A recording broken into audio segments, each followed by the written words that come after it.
I must be diligent in my work and dedicated to my beliefs. I am bound by the words I say and the promises I give forever. I must act with honor, as well as honor He who created me. I am a warrior for justice and a defender against those who persecute. I must maintain and improve the quality of my health as well as my mind.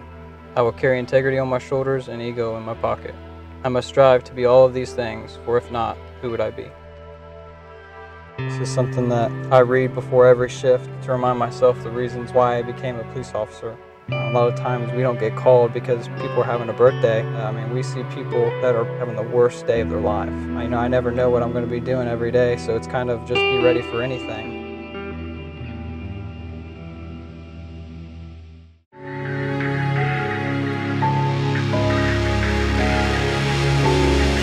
Hands up, hands up!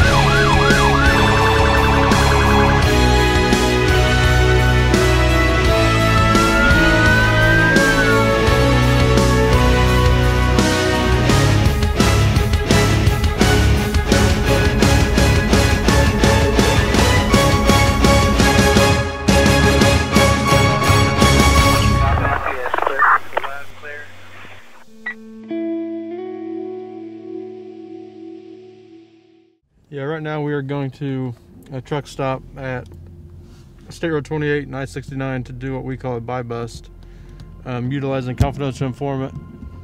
We're going to purchase a predetermined amount of narcotics, and then once the deal is made, we're going to hold everybody clear. We're going to arrest the targets who are delivering the product. Looks like they pulled to the west side of the parking lot. Okay, everybody stall. He has to go into the rest stop. Got to go into the rest stop. The live audio device that we have, that we're able to monitor what we're doing for safety measures, whether it's police or informants or dealers or whoever, to keep an eye for safety and intel on what's going on for assistant officers to be able to listen, to know things are going good, things are going bad, or if our investigation's going in the right direction. All right, we're behind you guys.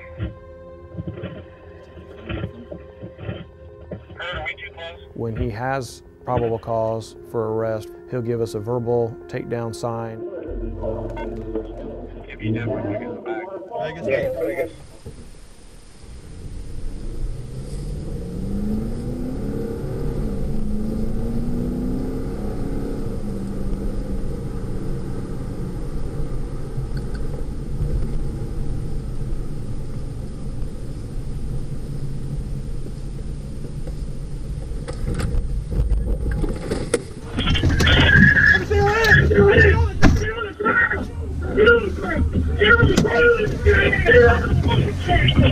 Once the deal was made, our units moved in and apprehended both subjects. On the female in her bra, we located a large baggie of cocaine and a large baggie of what she said were Vicodin. Also in her bra was a new syringe. Now both targets will be transported down to investigations, where they will be talked to and then booked into the Delaware County Jail. It was a good day. I think we got crack, I think we got heroin, pills, a syringe. This one was probably the straw that broke the camel's back, because we got both of them involved in the deal and both of them committing the transaction, and we were able to put a no bond hold on them in the jail, so their days on the streets here are probably over. So we started the ride-along program July the 1st, and the sheriff will be about the 60th person to ride in the passenger seat. So we did it for community leaders, and we really didn't put a limit on what that meant. So we've had a little bit of everything: business owners, church leaders, government officials, the whole deal. It's been kind of fun. You know, I started out my career as a Muncie Reserve police officer back in the early 90s, so it's going to be kind of neat to get back out there. I'm honored. I think it'll be a good time today, and I think it'll be neat to have the deputy chief and the sheriff and some people that I haven't spent a lot of time with lately out here to do some work. 2304 West 10th. He tried to hop out the driver's side. It's young Adam Ida 968.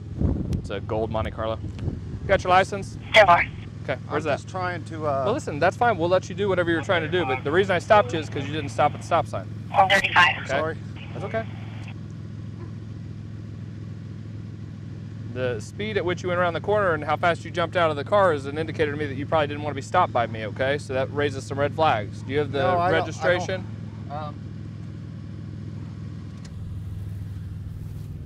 What's the name? Charles Dalton. Charles Dalton? Hey. Huh?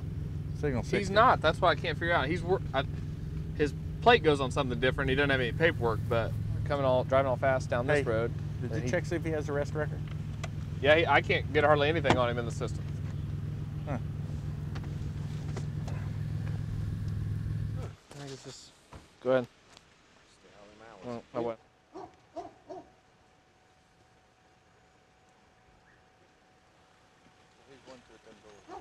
Yeah, I think he's going to.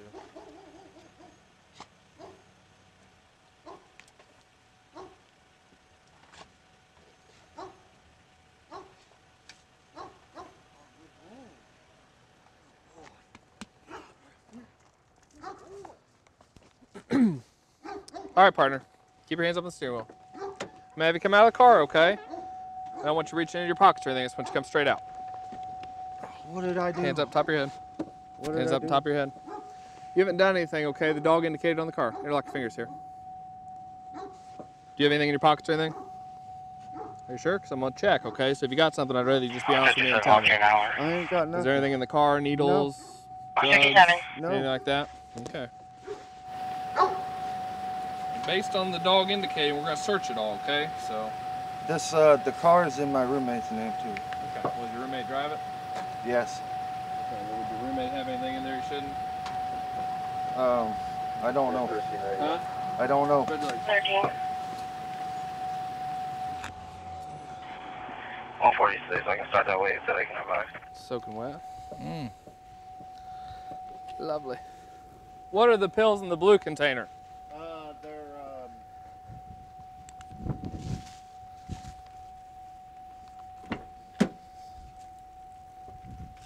Point something to you real quick.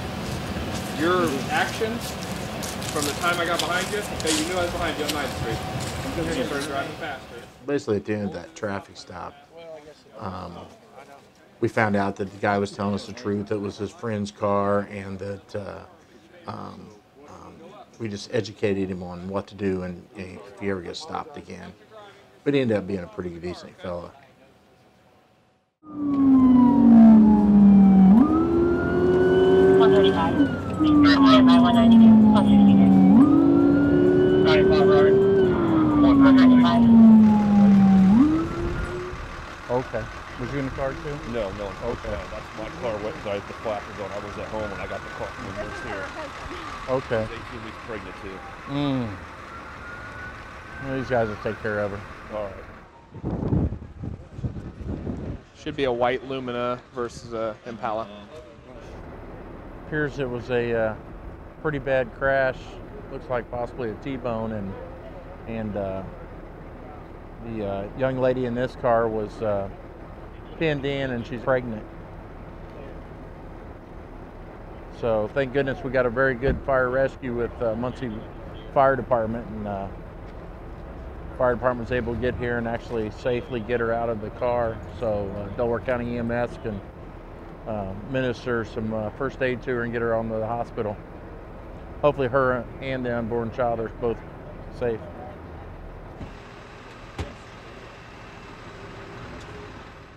What we have is one of our children that's on a care tracker. It's an autistic child, and we have a program where we put a device on them, usually a bracelet or neck thing. And if they happen to wander off from their house or where they're at, then we got a tracking device we can actually track for them. Right now, we're just going to go make a check the home to make sure he's not inside hiding somewhere. You care if we come in and just check with fresh eyes? Totally fine. Is that dog in like a cage or something? He's in the bathroom. So we've done an initial second and third search of the house. We haven't found anything inside, so he has taken off in the past. He's an 11-year-old boy. We have Sergeant Polk coming with a care tracker thing. He's loading it now. On his way here, hopefully he can pick up a signal so we can find out where he's at. And it is kind of cold out, and we want to make sure that we catch him or find him before any hyperthermia might set in or whatever. He is autistic, but he is super smart, so we're going to do our best to try to find him tonight. He should be starting to pick up a signal as soon as closer that he gets.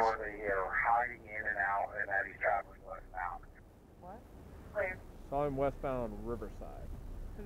Some lady cleaning out her garden. Where's that at in relation to here? Well, if he's walking, he'd be walking out to Jackson, right? She said one of the other times when he took off, he was heading out to Toys R Us because he wanted a toy. So that makes sense too if he's walking out to Morrison. Yeah.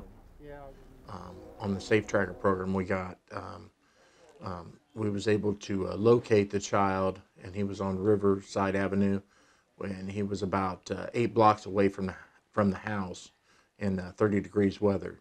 So thankfully we got him when we did, and we had him come back to the house unharmed. I learned that the afternoon Muncie Police Department was a lot busier than I was when I worked the road several years ago.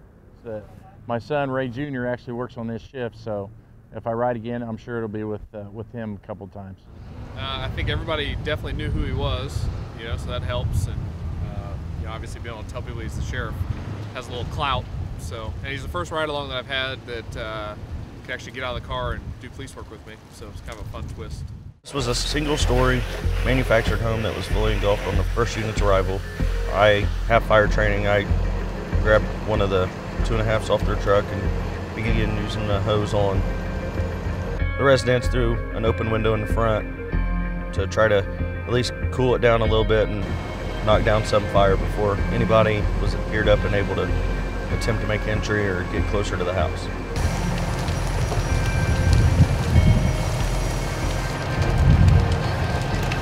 Is that it? I can go to all these calls and actually do something. I don't just stand back and watch or let everybody else do something. I want to be active in it. I can do something everywhere. Got a plate when you're ready. Good. Tom Robert, 966. Tom, Mary, 18. See if it returns this address.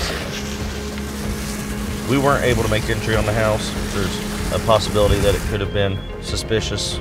There was no electric to the house at the time. Eaton Fire's going to conduct an investigation. They may contact the fire marshal to continue it. Most of all, hopefully nobody was in there. I'm clear. Let's see if I get a response from my department here in a minute or two. We're en route to a vehicle fire. It's going to be a combine that appears to be fully involved. You want to go ahead and start Yorktown to this. It's fully involved and right next to the field that has not been done yet. First thing you do is First thing you gotta do is get the truck back there.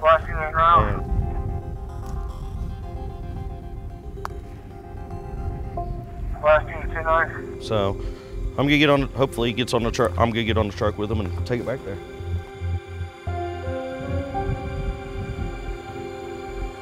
So this being the second fire of the day, the Gaston fire was just finishing up and on their way back to the station from the first fire, which is in Eaton, probably a good 15-20 minute drive, lights and sirens from here in a fire truck. Due to their extended response, we were close by. We responded with them, gave them a proper size up, advised them they would need another department. Drain was open. You better, Mike. Squad 91 Your drain. That drain was open. Okay, how do you do it? It's hard. You forget what you're doing for a while. You forget you show up and you're not in charge of the fire. You're not running the show. So you have to take a back seat and let the firefighters make the decision and help them out instead of you making all the decisions. Hey, I wasn't trying to jump on nobody's toes, but... Hey, you jump on toes. I'm going that way, dude. I don't work that way. We're all trying to do the same thing. I was like, you need Yorktown. This one was quickly contained by both Yorktown and Gaston. The combine's gonna be a total loss, but the field around it's still standing. They can still work the field when they get another combine. They're out there finishing up. They're wanting to get inside of it, so because of course inside and you keep it, it's just like a silo. They'll just keep reheating. So they're gonna poke a hole in it and drain some of it out, so it's doesn't keep getting warm in there and we have another issue. So one of the trucks should be up here talking to you in a little bit. So I don't know which one, anything like that. So but you're sure you don't want an ambulance? No. I gotta ask. I gotta ask. Well, good. I'm glad you got out of it and probably sprayed. I'm gonna say we sprayed about 8,000 gallons of water on a combine and the surrounding area to prevent it from spreading to the field and also extinguishing the combine. We were heading north on Madison. I was traveling approximately 40 miles an hour and the vehicle in front of me was pulling away from me, so I knew they were going faster than the speed limit at the time. It's gonna be a God plate, Sam, John Queen, 3 showing 18. It's gonna be at Madison and Wheeler.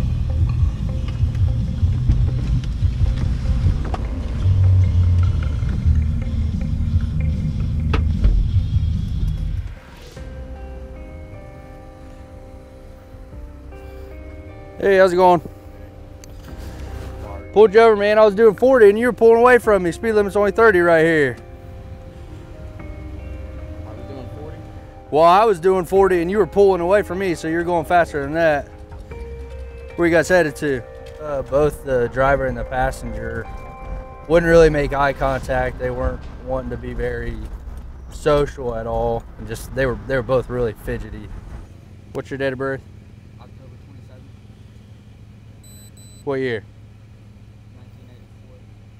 1984. 94? 84? All right, sit tight for me, I'll be right back. Couldn't really give me his name right away, and then he gave me the year 1984. 41, does Muncie got a dog available? He said 94. 94?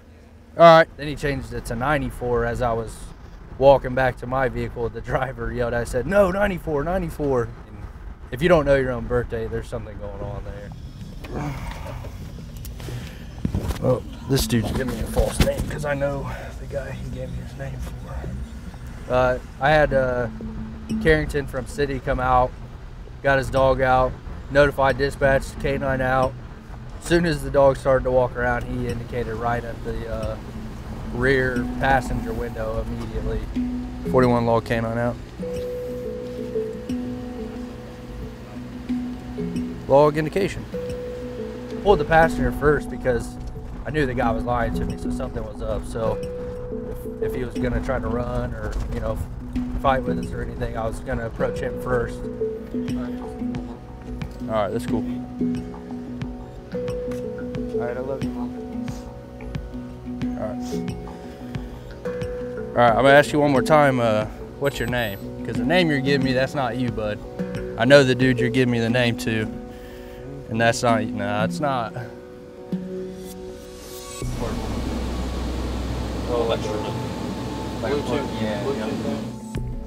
Hey, so who's Brad Hensley? Oh, it's your cousin? What, why you got his affidavit of probable cause for arrest? In the backpack was some paperwork. It was actually an arrest that Muncie had made on him not too long ago. And that arrest was for possession of methamphetamine. Hang on, what we got here? That's what he hit on. Some residue, yep, some residue. Hey, stand up real fast, Brad, and show me, is there anything right there that you want in that bag that we're gonna take up to the jail with you? I got your paperwork. You know, I went ahead and placed him in handcuffs, and he was kind of mad at first, you know, why are you arresting me? I told him, well, you got warrants out for your arrest. And he goes, no, I don't. And, you know, wanted to argue, so I said, well, that's fine. We'll just get some identifiers as soon as we get up to the jail. And by the time the search of the vehicle was actually over, he was admitting that he was Brad Hensley, and got him up to the jail. And he was cool at the end there. He was cooperating. He said that he gave us the wrong name because he just got visitation with his son, so didn't want to get in any trouble.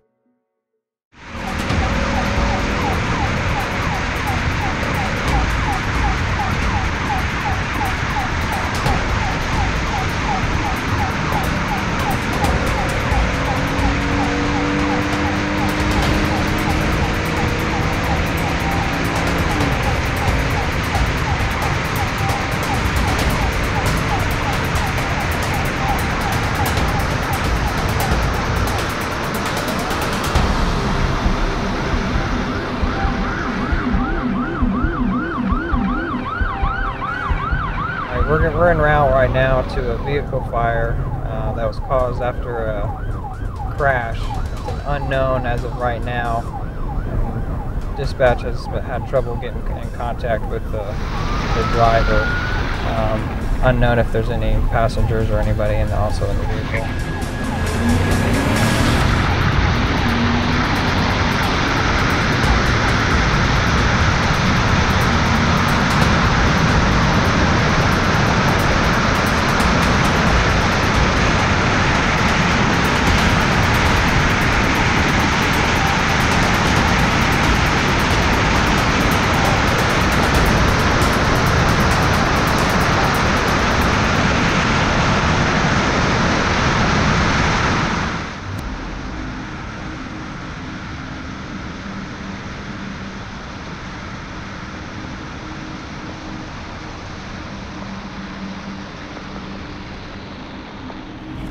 Delaware County 1838, we'll be riding.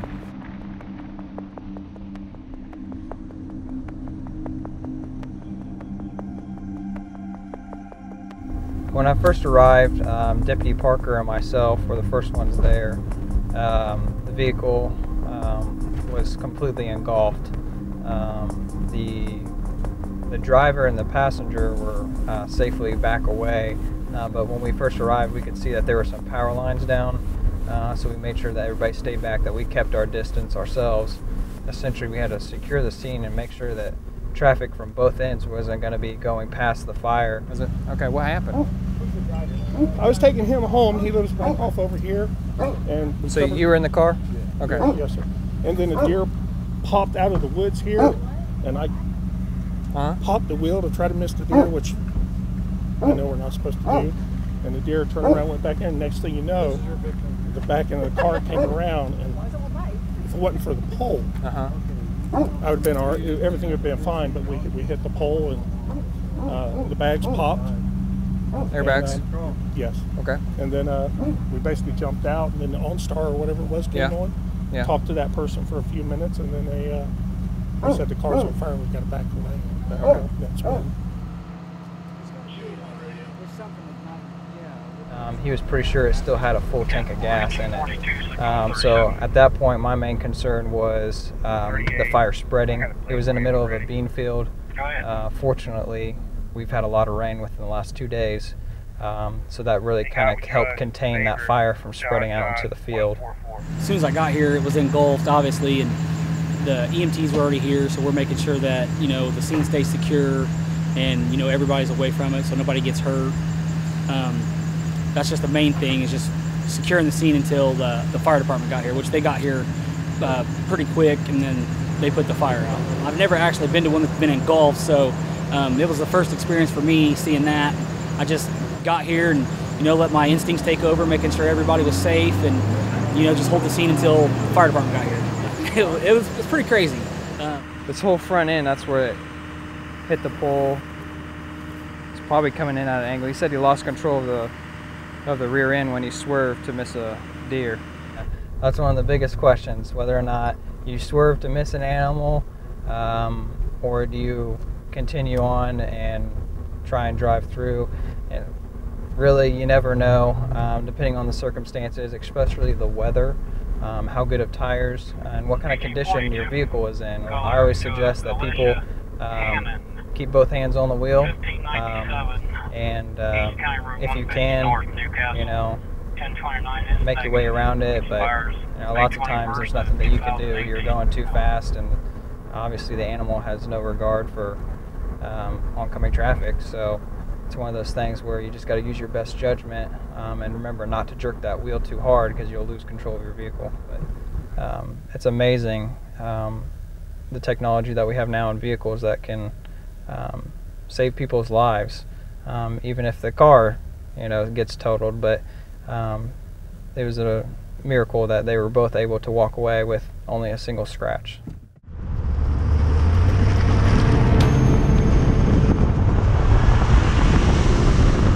Okay, we got a silver Chevrolet up here. It's just past him doing 41 to 30. We're going to try and catch up with him here and see what's going on. Looks like he turned another time on us, trying to maybe get away from us here a little bit. So turn down this next street, see if we can't see where he's at.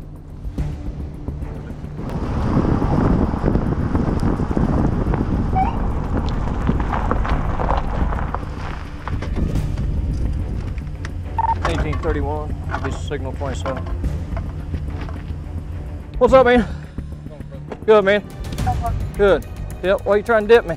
I was going to my grandma's house. Going to your grandma's house past you, going this way, Yeah, going 40 miles an hour. On Macedonia? Yeah, right here on 40, and then you turn up here, and then you turn back, and you come back around. Why are you trying to dip me? Wasn't trying to dip you. I was just Huh? coming to my grandma's house. Okay, well, you just drove past here, didn't you? Yeah, I know. I realized that I needed to come back this way. Okay, you got your license, registration, proof of insurance?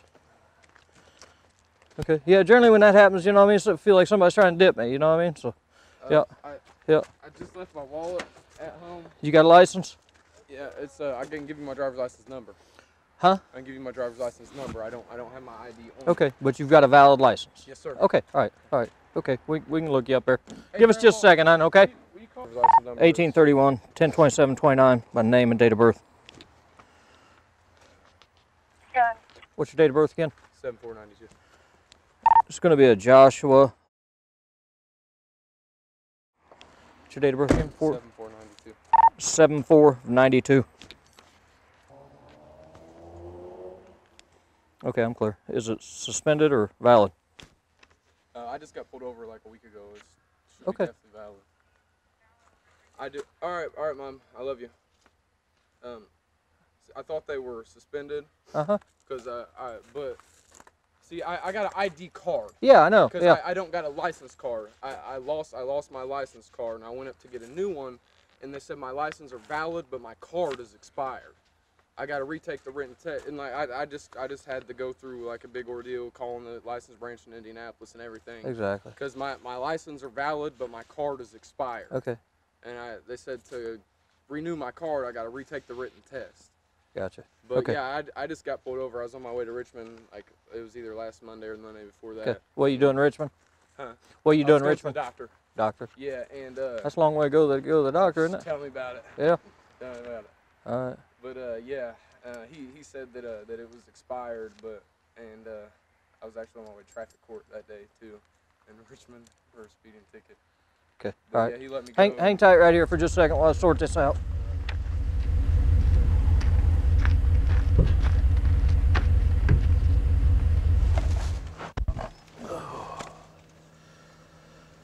Okay, so I'm pretty confident we're going to double check it here that he is expired. He has had a license, he just does not have a current one. And he does not have any insurance.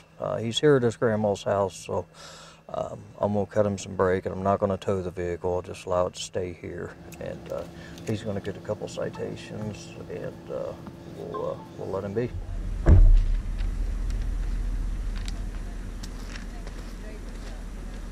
Okay. All right, bud. There's that back. Okay. Yep, right here. That's the significant one, the one with no insurance, okay? I'm not going to tow the vehicle, okay? You got to get insurance on the vehicle, okay? That's a major deal with me. I'll tow them almost every time. You got the one for the speeding, okay? Yep, I wrote you for the 41 and the 30, okay? Now get this, man. You know what I mean? If I was doing 40, man, okay. I wasn't even. Yeah, you were. I mean, I had you on the radar. That was the only reason I flipped around on you anyhow, okay? All right, yep, February 8th, 1 p.m., Muncie City Court, okay? All right, make sure you show up for those, okay? Hey, brother. Cool. All right, brother. Okay, we'll see you.